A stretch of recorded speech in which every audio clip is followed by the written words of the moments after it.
ñëpp wax dëgg yàlla ñu baax la ñu yaatu la ay rakkam ak ay xaritam tamit noonu lañu mel loolu mooy kàddu bi kàddu ñaareel bi damay wax ci tuur Aïda Samb mën naa ne man mii rakkale ci man ndax papaam ak sama papa ñoo doon ànd depuis biñ nekkee xale ba ni leen yàlla tàggale mais ci tuur Aïda Samb dama yëkkati kàddu di ko sant seeni jaay fan ndax Aïda bi mu nekkee xale la ko papaam yëkkati teg ci loxo seen avant mu ñëw Dakar sax la ko ne woon moom la lay bàyyee bi mu jotee ci ñëw fii war a fekk ñoom bàyyee fay nii papaam def na ko tool nekk fenn fu mu gisee su fekkee ba nu nekkal seeni def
boobu ba léegi Aïda Samb moom la def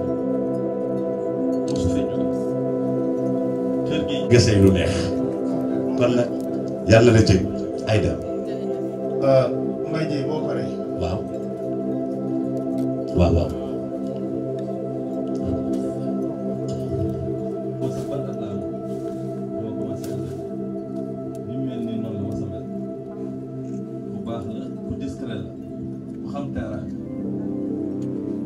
seeni ak man mën naa ne ñoo bokk famille